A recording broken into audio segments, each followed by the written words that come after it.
Greetings, Patland family. My name is Jay Buoncristiani, and I am the winemaker for Patland Estate Vineyards. I've been with the Patland family since the beginning, which was vintage 2007.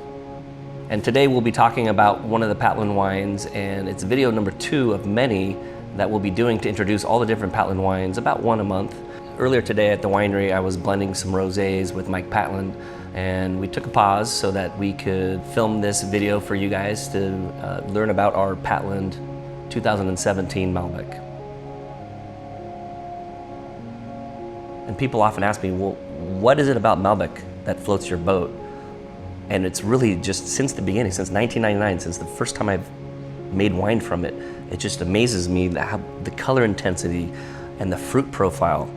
Talk about dark fruits like blackberry, dark currant, boysenberry, blueberry, dark chocolate, baker's chocolate, mocha, just really intense darkness. And on the palate, it's big at first, it's unctuous, yet it falls off gracefully into this kind of velvety texture and kind of fleshy, sexy tannin that blends so well with Cabernet Sauvignon. But on its own, when it picked really ripe like this, it's such a beautiful wine on its own. So that's why we also like to highlight it as a standalone variety here at Patland. And when asked what I would pair this with food-wise, it has so much intensity here. It's screaming for like a beautiful dry-aged New York strip. It would pair so well with that, but also because there's these exotic elements in here of toffee and clove and boysenberry and violet.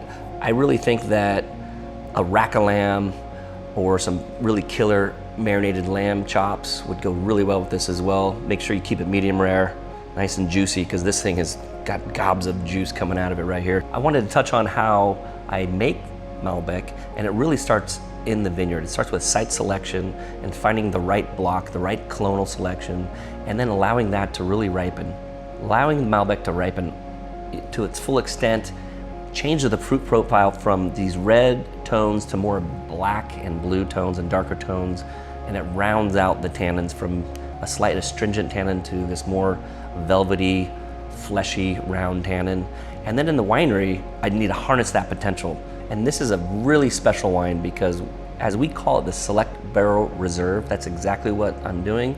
I'm selecting only the best barrels of Malbec every vintage that we make to go into this particular program.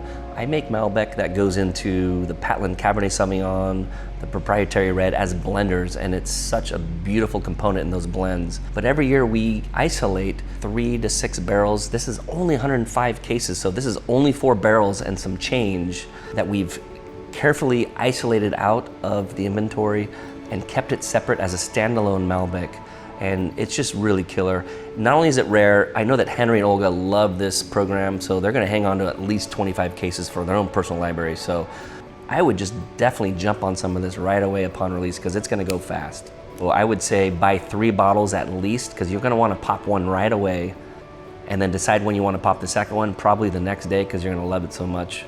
And then hang on to that 3rd bottle because this will age gracefully for 15 to 20 years, no worries whatsoever. It's got so much fruit and so much intensity, yet we make sure that it's approachable right out of the gates. So with that I say, salute per tutte, and cheers. And look at that.